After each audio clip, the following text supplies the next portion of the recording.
Hari ini kita akan melakukan asistensi LKK untuk pemeriksaan fisik umum. Nah, dalam pemeriksaan fisik umum kita melakukan beberapa teknik pemeriksaan. Nah, teknik pemeriksaan itu terdiri dari 4. Yang pertama, inspeksi.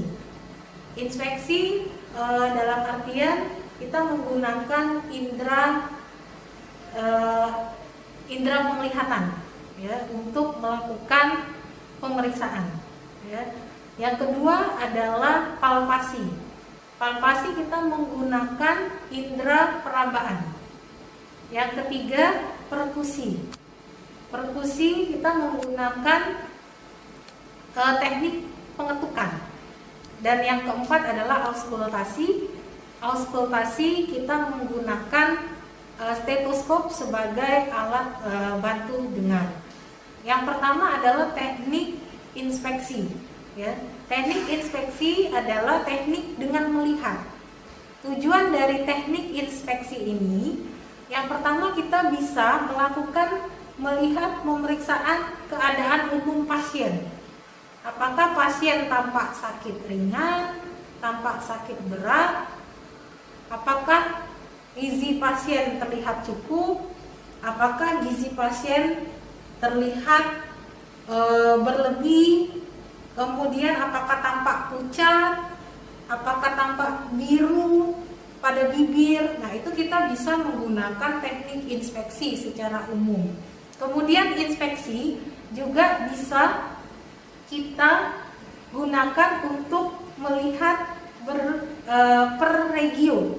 Ya, apakah itu inspeksi pada regio toraks, apakah inspeksinya pada regio abdomen, ataukah inspeksinya pada regio ekstremitas. Begitu juga dengan palpasi, ya, apakah juga pada toraks, ya, apakah pada abdomen, ya, apakah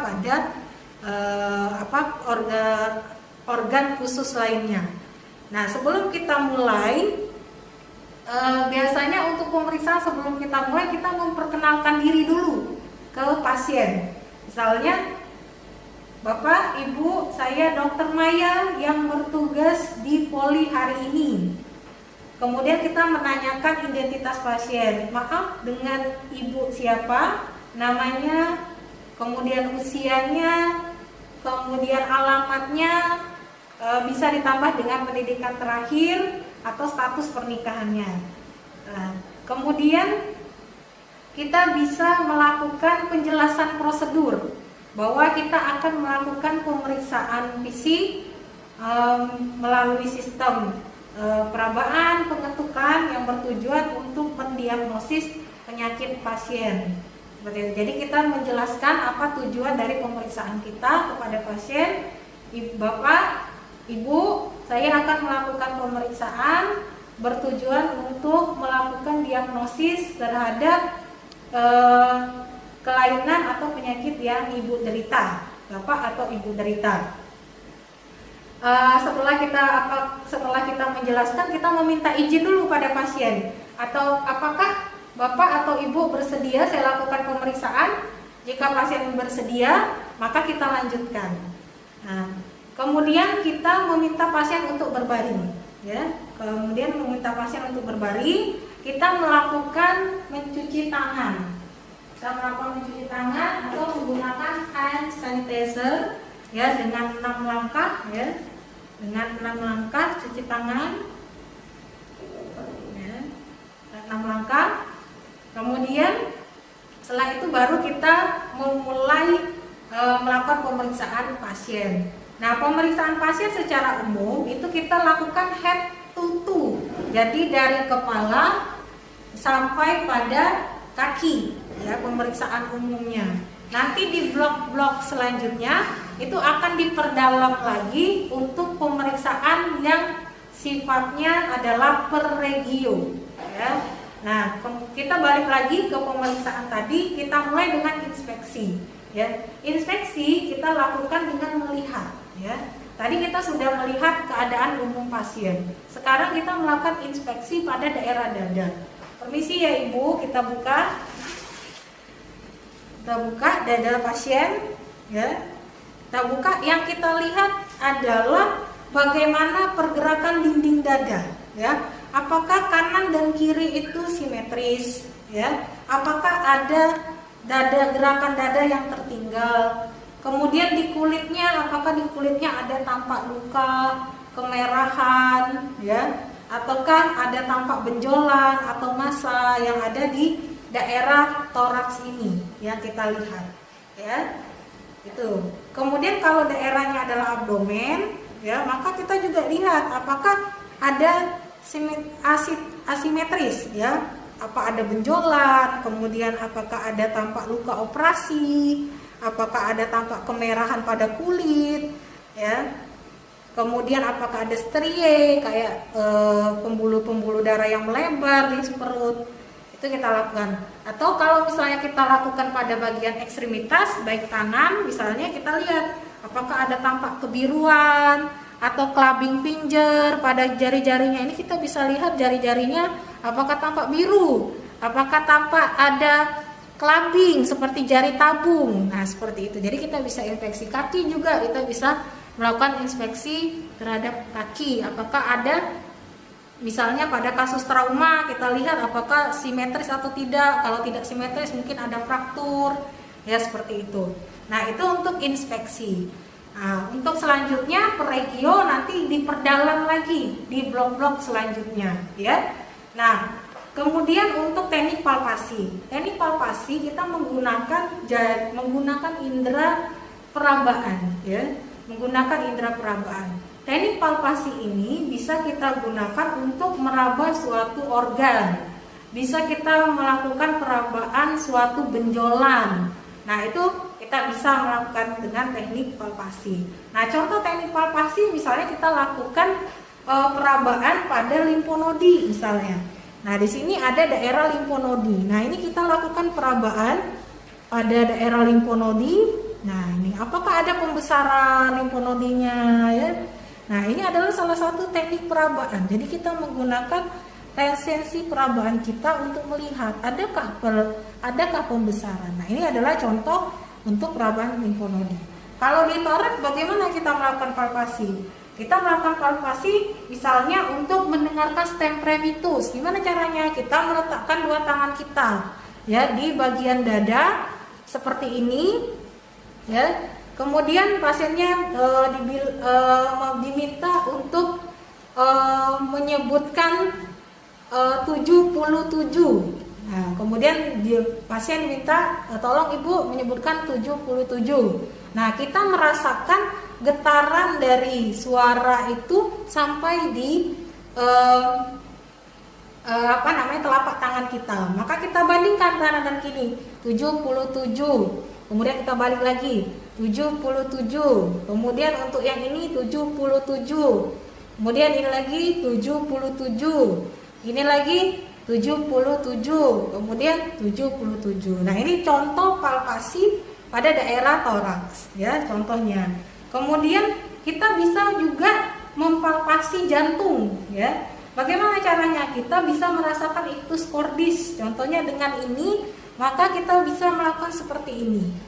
Ya, kita bisa merasakan apakah ada tendangan dari apeks jantung pada ujung jari kita ini, ya. Kemudian apakah ada suara getaran akibat bising jantung kita pada ini, ya.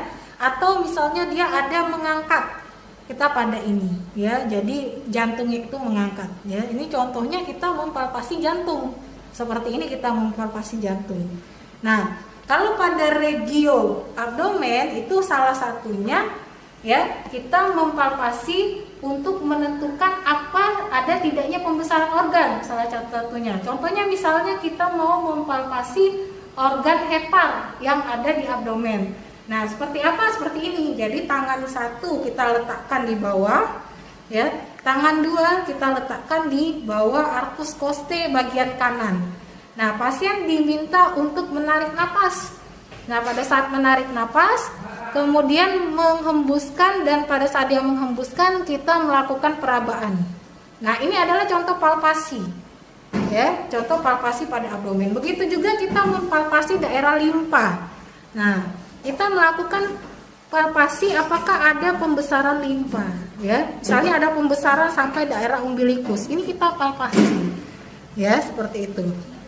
Ataukah misalnya dia ada terlihat nyeri, ada benjolan di sini, kita palpasi benjolan ini. Misalnya di sini ada benjolan, kita palpasi benjolannya seperti ini. Nah, itu adalah teknik palpasi namanya, ya. Itu contoh. Pada ekstremitas kita juga bisa melakukan palpasi. Ya, kita meraba nadi saja itu bisa disebut sebagai palpasi sebenarnya, ya. Kita meraba nadi, ya.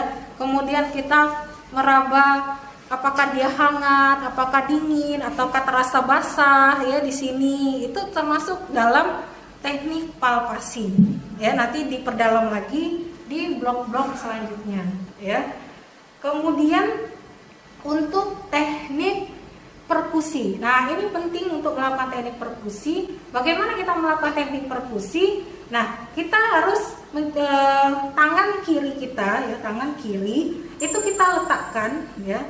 Kita letakkan di, anggap ini kita letakkan di abdomen, ya. Kita letakkan di abdomen, sedangkan tangan kanan kita itu gunanya adalah mengetuk, ya. Gunanya adalah untuk mengetuk. Nah, maka jari yang ada di sini adalah jari tengah saja. Maka jari yang lain itu harus jadi jangan seperti ini, ya. Jangan meletakkan seperti ini, tapi yang tengah saja. Yang lain itu diangkat. Kemudian tangan kanan itu adalah mengetuk. Seperti itu. Nah, ini adalah tekniknya. Jadi kalian harus mencoba di rumah teknik ini, ya, teknik mengetuk ini. Nah, teknik mengetuk itu bisa kita lakukan pada daerah dada, ya. Pada daerah dada, ya. Misalnya pada daerah dada kita akan melakukan pengetukan untuk melihat apakah bunyi paru itu sonor, ya. Kalau dia normal maka bunyi paru ini harusnya adalah sonor, ya, sonor seperti ini. Jadi di selah iga, ya.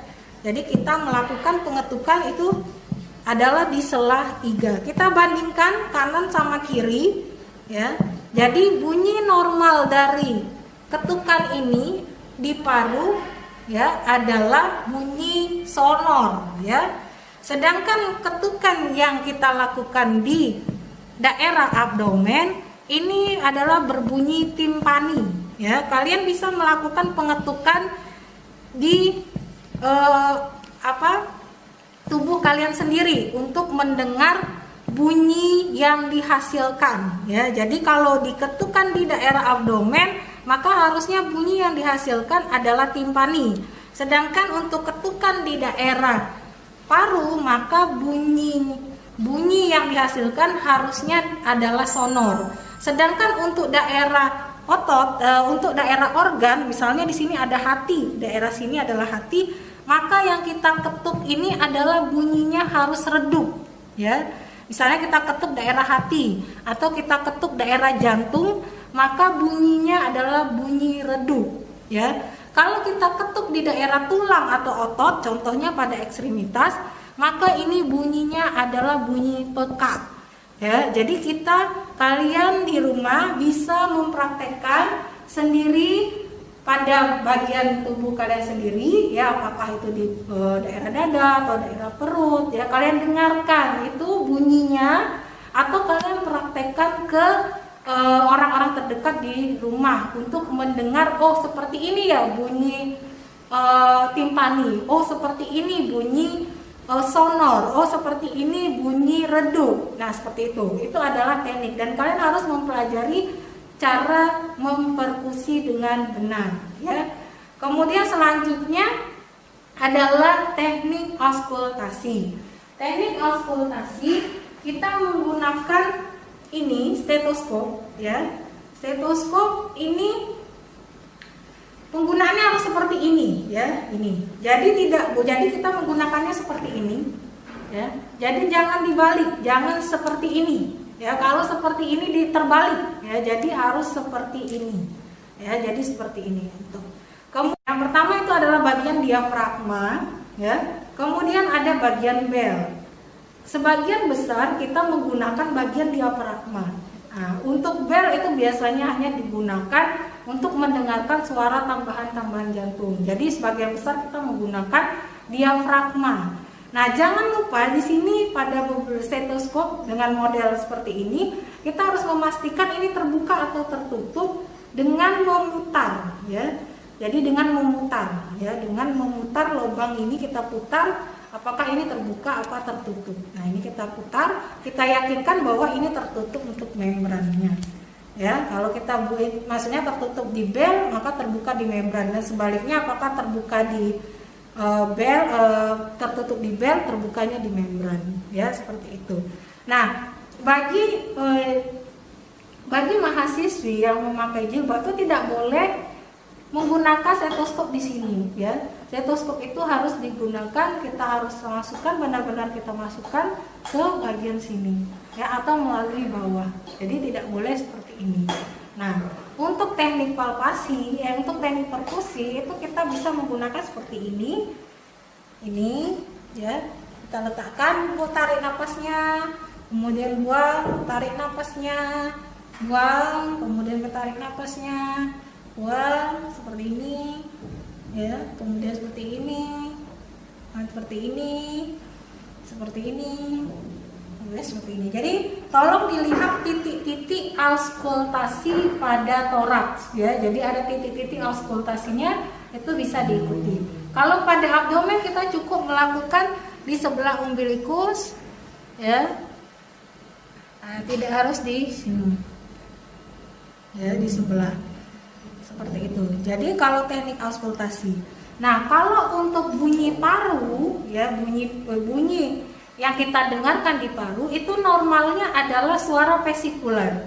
Jadi kalau kalian memakai stetoskop kemudian kalian dengarkan suara napas kalian itu dengan menggunakan stetoskop ini di bagian dada, maka yang terdengar adalah suara vesikular, ya. Jadi seluruh rapangan paru yang ini adalah suara vesikular. Jadi di sini suara vesikular, di sini vesikular, ya. Di sini vesikular, di sini vesikular. Nah, ada juga suara bronkofesikular, itu biasanya di daerah sini, ya, di daerah interkostal 1 dan interkostal 2, ya. Sedangkan kalau suara trakea, suara dari trakea itu bisa kita dengarkan di kanan dan kiri dari trakea, ya. Jadi kita bisa dengarkan suara di trakea. Kemudian kalau yang bronkial itu bisa kita dengarkan di sini. Nah, itu bisa kalian pelajari di tabel, ya, apa beda suara vesikular, bronkofesikular atau suara trakeal itu berbeda. Tetapi suara normal dari paru adalah suara vesikular. Kemudian suara yang kita dengarkan di abdomen ini apa? Yang kita dengarkan di abdomen adalah suara bising usus, namanya click and gargles. Jadi kita melihat apakah pergerakan usus itu terlalu cepat, ya. Biasanya misalnya pada orang-orang diare itu, maka bising ususnya akan meningkat, ya. Nah, seperti itu. Jadi itu biasanya kita auskultasi di situ. Apa kita mendengarkan bunyi, ya, ada pembuluh darah, ada bunyi. Nah, kita bisa dengarkan juga melalui teknik stetoskop ini. Dan teknik auskultasi melalui stetoskop ini. Mungkin sementara itu nanti bisa kalian pelajari kembali di rumah, ya, dengan kalian sendiri atau dengan orang-orang terdekat kalian, ya, dengan teknik-teknik dasar itu kalian pelajari. Nah, nanti bisa diperdalam lagi pada saat kalian melakukan sesi LKK di kampus. Terima kasih. Assalamualaikum warahmatullahi wabarakatuh.